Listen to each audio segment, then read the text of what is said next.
You make a bunch of noise out here, so they have peace and quiet in here.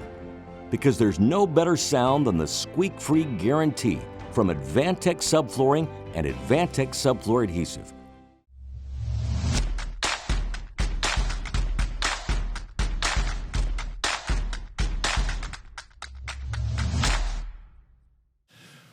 Welcome to the UnBuild It podcast. I'm your host. Wait, it is disrespectful. That's why I do it. You go. Wow. He just interrupted you. Welcome to the UnBuild It podcast. This is Pete Yost with a huge smile because I've had to do this intro twice because I got interrupted within the first 5 seconds by my co-host, Jake Bruton, and Steve sided with me on this one, Steve Basic. Howdy. It was disrespectful. I agree. Yeah, well, I think by now, if you've listened before, you do Disrespectful, understand that immature, childish. There's many names. I'm always the victim here. At least I feel like the victim. But today's topic You're the oldest, I'll give you that. is the pre-construction process. And Jake asked me to host this because I actually have no idea what that means exactly. I mean, I have a sense of this is the process that takes place before you build. Okay? This is the guy that does design spec reviews during the pre-construction process with Yeah, people. but he has no idea what happens before we build the building. It's pretty interesting. Pop-Pop's lost. Yeah. Pop-Pop's wandering. Dementia. So setting in. it doesn't help if you're constantly. What? Did you just say something? Well, we're going to start off each podcast where you do the word recognition and I have to repeat it in order, and that way I can prove that I'm, passing the mentally acute status. And with that, Wait, I had a client in the last 5 years start to get dementia, but he knew that he was getting dementia. And one day I went by the house and So you just told him, let me start writing the checks? One day he said, Jake, I just wanted to let you know that I'm getting dementia so that if I repeat myself or if I say things that don't make any sense, it's because of that. And I said, Doc, does that mean that you've had dementia for a few years? And he giggled, and then he said, I wanted to let you know that I'm getting dementia. And I looked at him, and he goes, like he had set up the fact that he was going to make a joke about it. And I was like, I walked right into it. Like that was the best way that he could have handled it because he knew that I was going to pick at him about it too. And it was like, I'm glad that we have this friendship, even though you're just a client. I'm just your contractor. and you do know the line between forgetfulness and dementia is that forgetfulness is when you are trying to do something like using a screwdriver and you can't find the screwdriver. Dementia is when you locate the screwdriver and you have no idea what it does. And that's pretty much the process. Or why you went to get it. Or why you went to get it, yeah. Well, I've done that in the last 3 weeks. And Jim, let me just remind our viewers or listeners. I have this picture of Peter standing in like the airport bathroom going, what am I doing in here? Now you made me forget what I was talking about. Pre-construction? We are all temporarily fully functional. Yeah. Just remember that. And with that, we're going to talk terrifying. about the Confucius pre-construction say. process Which in detail. which for the first 20 years of my career didn't involve me. The pre-construction side of things really just was, here's the set of plans, will you price this so that we can get started or not get started with you? Which I think there are plenty of builders, even in my market, who build perfectly fine, perfectly nice houses, that's still exactly the way that it works. And I now, having not done it that way for a number of years, can't imagine existing in that world where you just get handed a set of plans and go, tell me what this costs. And you have to... Is part of this that a lot of builders love to build, and why focus so much time on the pre-construction process? Because what we like to do is build stuff. It is that. I also think that on the flip side of that, there are plenty of architects and architecture firms that don't want the builder having any input whatsoever in that process. They think, oh, well, the builder's going to stand here and go, well, what if we put an arch here? And that sort of thing. And they're very quickly, if the relationship is not respectful, people could start stepping on toes very quickly. And that's a real challenge. Am I correct in that? Yeah, my problem's actually like the opposite of that. Like I involve the builder, but then they don't want to get involved. So first of all, to answer your question, I find a lot of builders, like, I won't say afraid, because I don't think afraid is the right term. They don't want to talk to clients about those things before construction, like budget. It's like, I've had builders, we sit at the table and they kind of like skirt around it. It's like, just tell them what the damn house is going to cost. Mm-hmm. Like, it doesn't change. Because the minute we walk out that door and we get in the truck and drive away, I get a 30-minute rant from the builder. Oh, man, that's going to be at least $800,000. Yeah, that's going to be at least $800,000. I want to put this fireplace in. I'm like, where the hell was that conversation 30 minutes ago when we're sitting at the table? That's why you're there. Right? I had this one project with a builder, really good friend of mine, came to every design meeting, like probably 12 of them. And then, like, he's like, okay, we'll start putting the final budget together, put the final budget together. And I don't know, we were probably looking at like $500,000, and he was at $725. Oh, thank you. And we were at like $725. And I'm like, how the hell did we get there? Like, you were at every design meeting. You knew the budget was like $500K. Well, they added this, they added that, What the hell do you think the involvement was why you were there for 12 meetings? So when they say, can we do a masonry fireplace? Hey, that's going to cost X amount. We can do it, but understand that's going to cost more. Like, pre-construction is like, I don't know, there's I won't say level of honesty, but there's like you have to be a pretty forward person. Like, you're a builder, you're a company, you're out to make money. It should be no surprise to the person across the table that you're trying to make money doing what you do. The cost is the cost, right? You want to build a 3,000 square foot house, this is what it costs to put those things in it. So if you don't like that, change the size or change the things you put in it. I think what you're saying in part is that the pre-construction process has to at least include budget, even though that's not the only focus of that process. Well, it's we can't getting the budget. We can't design something that's unbuildable. Or designing the budget. Yeah. And that goes for the builder and for the architect. I had an architect recently bring me clients and say, hey, we're maybe 2/3 of the way through design. They're starting to look for builders. They don't have anybody yet. We recommended you. We want you to talk to them. And I said, that's great. What kind of people are they? Like, I'm not even going to bother talking to them if you tell me they've been horrible already. I'm just going to say, no, we don't want to work with jerks. And he was like, oh, they're great. They've been fantastic to work with. This is their timeline as we know it. And I said, okay, that fits us. I said, where is it? He told us it's great. It's close to our office even. I said, what's their budget? He said, I don't know. And I was like, you said you were 2/3 of the way done with drawings. What do you have? And he's like, well, I'll send it to you. And I said, no, like, what does 2/3 of the way done mean? And he's like, well, we have, floor plan and elevations and some of the specifications and some of the material choices and things like that, cabinet layout, a little bit of the landscaping done. And I was like, that's like 7/8 of the way done or close to done. And you haven't talked to them about budget. And he basically said, we drew what they wanted. And so then I looked at the plans and I was like, well, this is a $1.5 to $2 million house. I met with the clients and they're like, we have 800. And I told them in the first meeting, like, that's great. You can't build the house that you have drawn. And then they were like, okay. And I had a immediate like, well, we're not doing a second floor. You're not doing this. There's just two of you. Why would we be building 6,000 square feet? Like, that's great. If you want 6,000 square feet, it has to be in the budget, all these things. And they were like, okay, we'll look at everything and we want to sign on pre-con with you. And then like 2 weeks later, they're like, can we have our money back? We're going to find a more cost-effective builder. And I was just like, well, this isn't me being expensive. This is you not understanding that this house is just going to cost this much. I'm guessing they went to the architect and the architect was like, oh, that person's too expensive. You should find somebody else.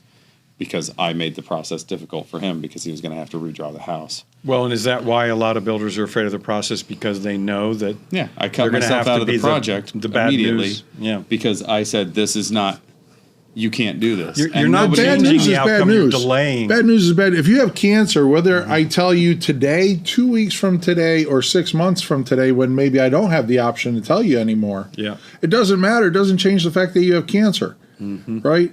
A 6,000 square foot house, if it costs 1.5 million, it costs 1.5 million on Monday. It costs 1.5 million on Wednesday, and even on Sunday, it still costs 1.5 million.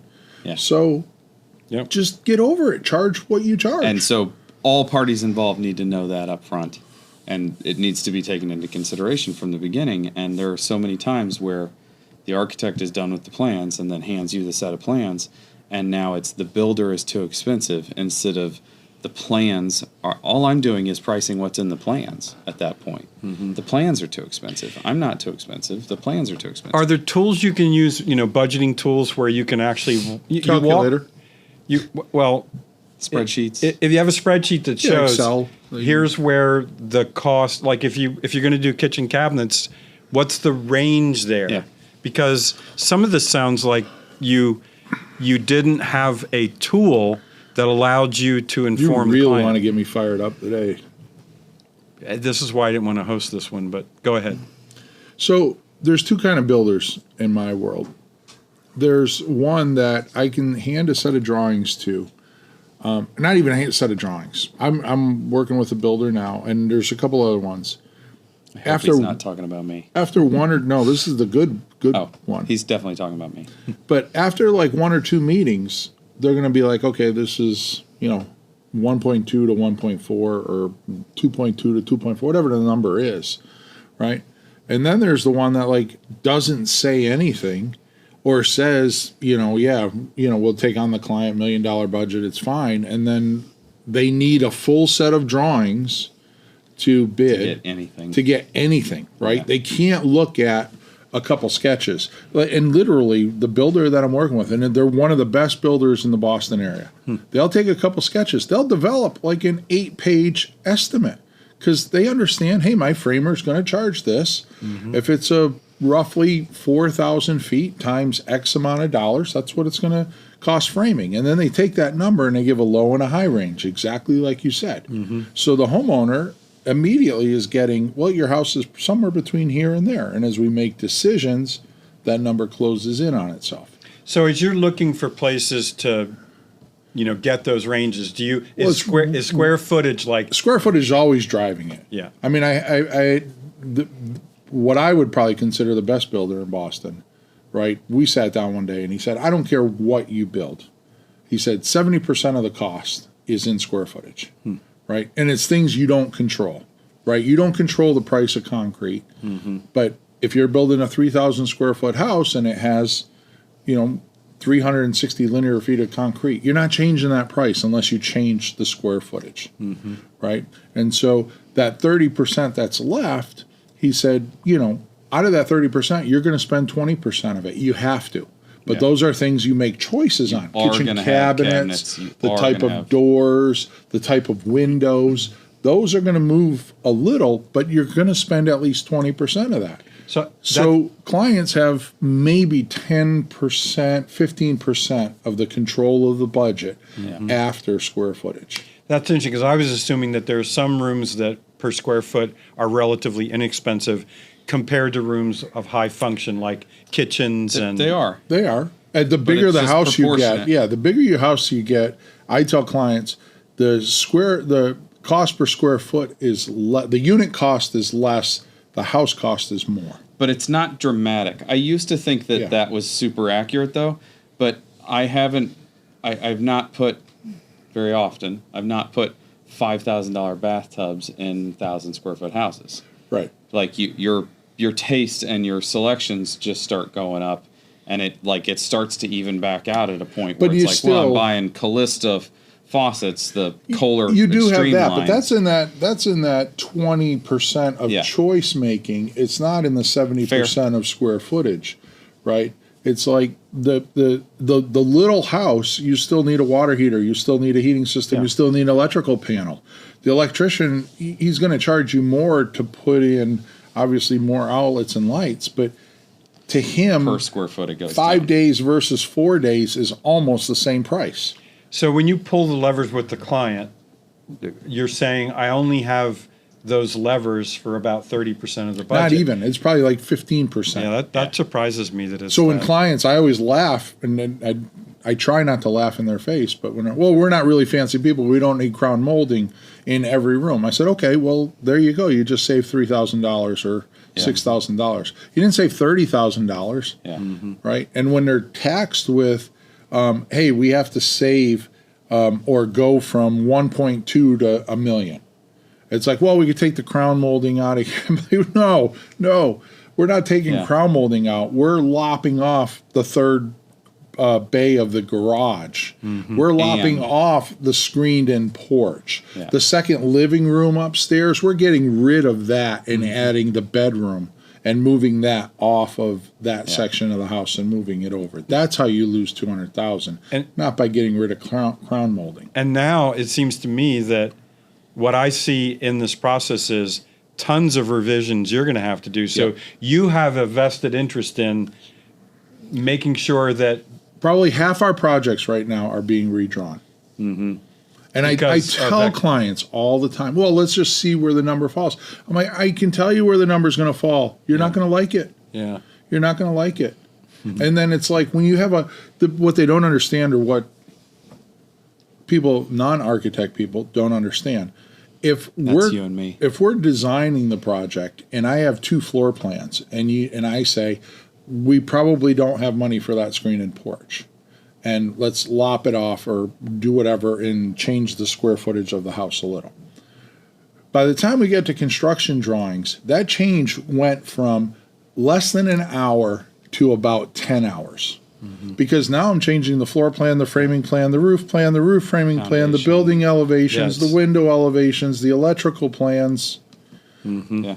It's and the thing that I hate the most about it, I can't even tell you how much I hate altering drawings. And I always try and strive to just give me the answer. And this is kind of part of working with the builder to get that upfront budget, right? When they say, well, we need finished drawings so I can send them to the lumber yard and that, it's like, yeah, because you don't understand how much it costs you to build a house. That's the bottom line. That's exactly what you're telling me.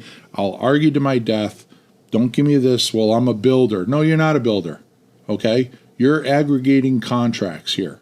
If you're a builder, you can tell me how much it costs to build that house. The builders I know, and I tell them, I don't need it to the penny. But is this house 1.2 million or 1.8 million? And if your answer is, well, I'd have to wait until I see the drawings. No, I don't buy that. So most of this conversation so far about pre-construction processes has been about budget. Which in reality is not budget. It's about not designing something that's Well, it's about no-go. maneuvering a design to a successful solution that he can build and I get draw pretty and pictures get of. paid. And what you've said is it's got to involve the client, the builder, and the architect. Yep. Right? And it's got to happen earlier rather than later. Yep. And so what I'm thinking is there a resource that we can share with people about, well, if you don't do these things, you're going to be in a lot of trouble because you're going to not be controlling expectations I don't know if there's and a lot of good- rework. I don't know of one, but I mean, we've had clients, and it's like, clients have short memories and short arms, right?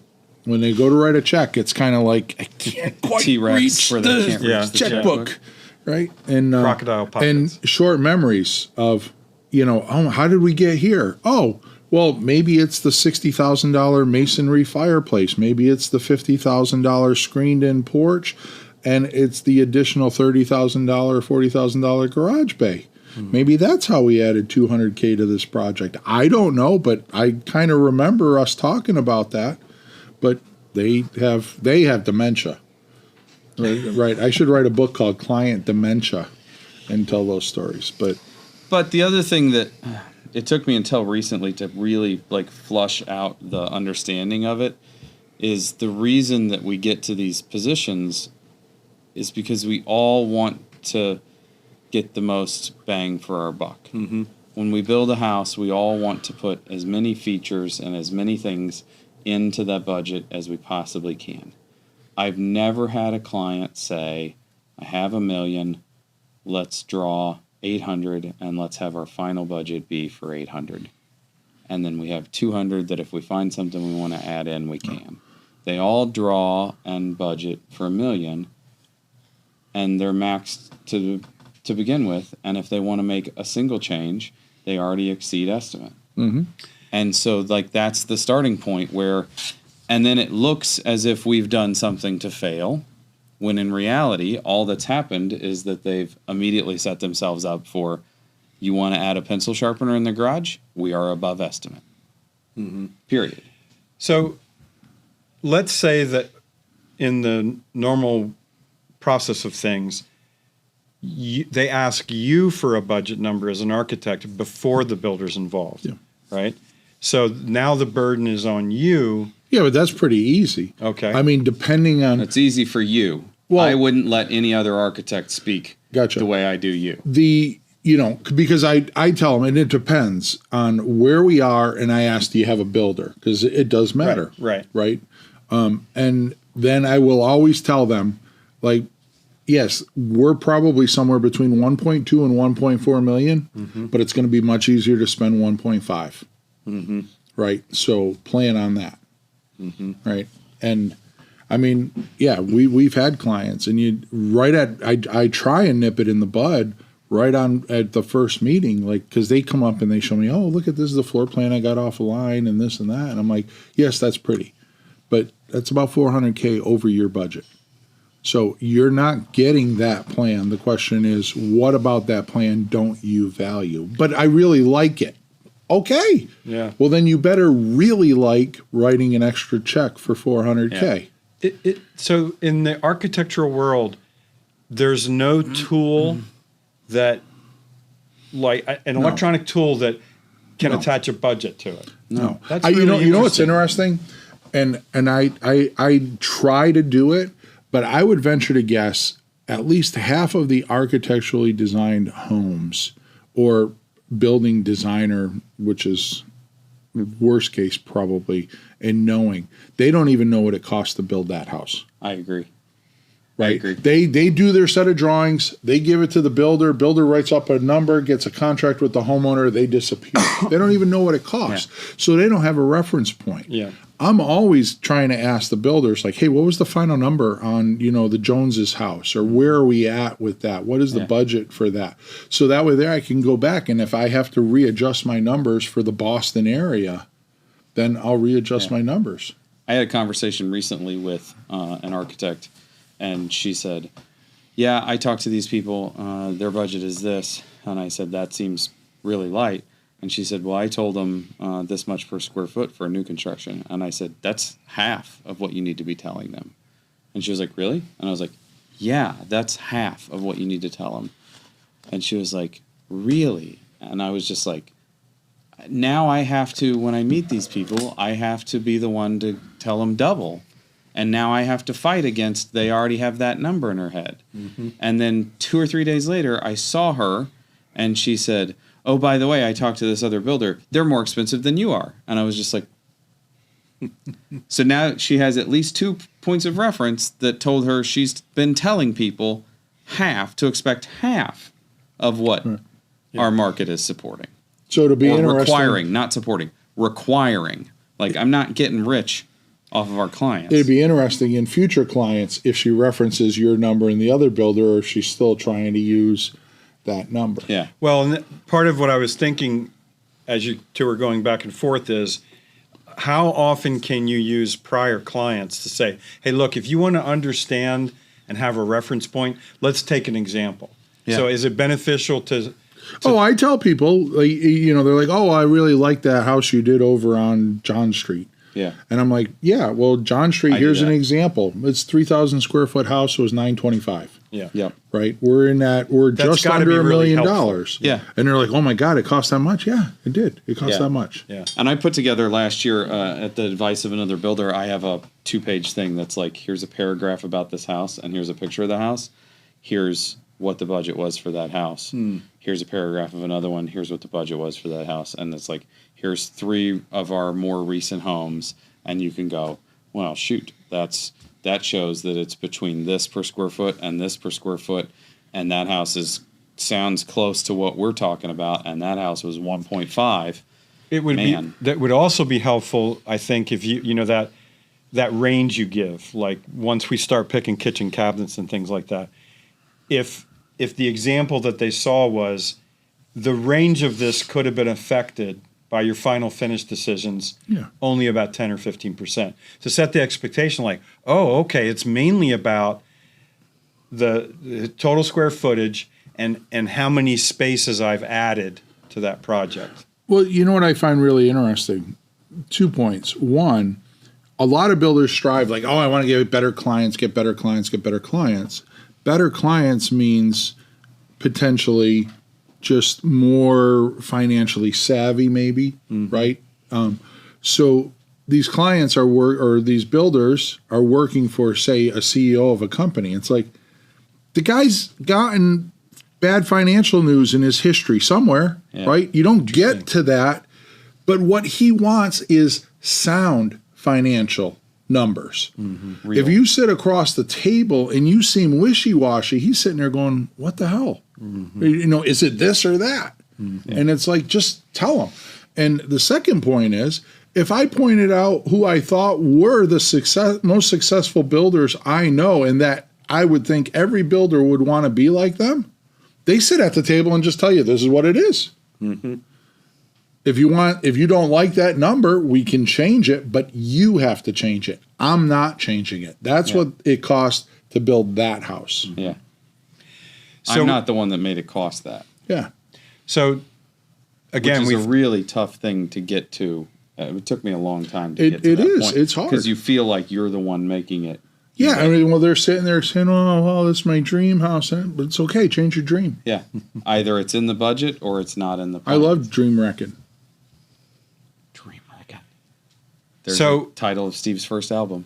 Dream wrecker. again we are talking almost exclusively about budget as a pre-construction No, but we're process. not, though. We're talking about design. how everything converges to make for a successful project. Now, budget is at the top of that list. Because it's the but- number one killer. But Yeah. you gave me a hard time about I'm doing construction design spec review, and I don't understand the pre-construction process.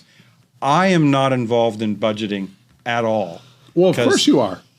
Because if he's the client and he hires you and you make a bunch of recommendations, those come back to me as the architect. One, I have to alter my drawings. I have to review those with the builder to understand how your recommendations change our price. Steve, in every single review I've done, no one has asked me what the impact on the cost of the project is when I work. They just Well, simply Yeah, want to you know just what I'm don't charging. see it. Right. Yeah, you It just don't still see happens it, but on it my end happens. as the builder. Okay, so if that's the case, then it should be that as part of the pre-construction process, we're talking about how much it costs to get the 4 control layers continuous for this project, right? Yeah.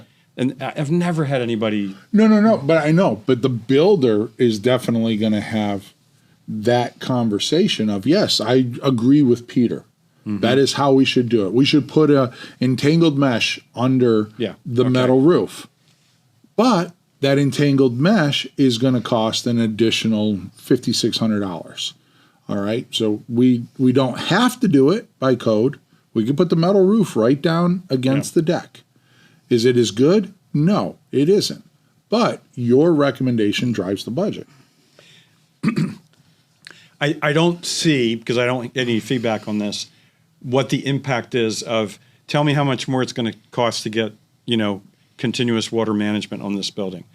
I've never had anybody ask me that. I've never had anybody tell me that. So I just want to know, as part of the pre-construction process, it doesn't seem to me that if it's the square footage driving this, and it's the 15% of choices and finishes, I'm not involved in that at all. So I don't see where continuous control layer management is really driving that budget. Sure. That's because if you're doing it right to begin with, it's already included in that 70%. Yes, that's I guess what I'm pointing out. And from our perspective, when I talk about, because I talk about it a lot, we don't sell a good, better, best thing like that. That is just it's include doing it the right way is included in the the 70%. Well, the client that asked for his pre-construction feedback and they're going to go search for another builder, all they're looking for is one that will take the risk of not putting a rain screen on the house. Take the risk of not flashing the windows. That's all you're buying as a homeowner. You're buying someone else's willingness to take more risk. And it just dawned on me, one of the ways to sell this is that the impact of doing it right from a building science perspective is not going to drive cost. It's definitely going to drive value. That's something that the homeowners know nothing about. They have no clue as to whether a continuous water control layer is going to have an impact on the value of the building. Absolutely. It has a huge impact on the value of the building. It's just not it's not something that an appraiser is going to include. But if you educate, I mean, we do a good job of educating our clients through the pre-construction phase, which I also think is important. I mean, think of the builder that takes the job that the homeowner walked away from him on. Right? What are they doing? They're making less money. They have an increased risk to build the same product. Yeah. That's like the dumbest business model there. Yeah. Let me potentially get sued on this project. I'm okay with that. And oh, by the way, I'll do it for cheaper. And I'll make more money and I'll make less money on it. Thanks. Our office manager said, well, our pre-con doesn't say anything about us needing to give back their deposit. Like contractually, we don't have to send them that money back. And I said, they're not our clients. Just send them the money back. Mm-hmm. She was like, what do you mean? And I was like, if they don't want to do things the right way or spend the money to do it the right way, I'm not arguing with these people about whether or not I want their money. Send them their money back. And one of the builders, and we've had this discussion, but one of the builders I work with, he has a timed retainer return, if you will. So 6 months out, he'll give you the feedback. Because he can fill that slot. Right. 6 to 4 months or whatever, you get 75% of it back. 4 months, 50% back. 2 months, you don't get anything back. Yeah. He's too deep into the project, too much planning, and not enough time to fill that spot. Interesting. So, and his deposit's like 30% or something. It's big. It's decent amount. It's sizable. Yeah. So you have to, and I'll tell you this other story. We were in a project, and we were having like the final meeting. We were about to start construction, and the builder looks at the homeowner and says, "Hey, I need that check to get started." And the homeowner went and got the checkbook, sits down and goes, "Okay, remind me, what was it for?" And he was like, "Oh, it's like $385, I think it was, and $385,000." And I walked out, and I was like, I just got to ask you why. And because a lot of builders that I've worked with, they'll say, okay, we'll take 20 grand or something to get started. He goes, Steve, in the next week, we're going to cut down trees. We're going to excavate. I'm going to have the form guys there. We're going to pour that foundation in the next 4 weeks. I ain't got time to go back to the homeowner, getting another $80,000 check, another 60. Yeah, I got to order windows. Get the lumber package organized. And for a penny, he said that $385. If they're not prepared to build the house today, they're not prepared to build the house. Mm-hmm. I'm not going to play that game with them. Mm-hmm. I'm not building the house for them. He was like really adamant. He's like, we're using their money. I don't use any of my money to build this house. Mm-hmm. I don't put anything out there. Things happen. I write a check from them. When I run out of money, I get more money from them to write the future checks. It sounds as though, to me, since we don't have a resource and you guys don't know of one, there's common sense for most of it. I mean, if you're a builder, do you want high risk or low risk? I just don't understand the business model. I get it that, Steve, you don't understand. I need the work and I need this. Okay, but do you need the work so bad that what if you get sued? Mm-hmm. Right? That's a lot worse than not getting that job. Yeah. Very interesting. I'm going to go looking for a resource, but I don't think I'm going to find it. All right. But it's very interesting, but it's not as interesting as the fact I just put up a high voltage electrical fence around my property. Why'd you do that? Well, the neighbor's dead against it.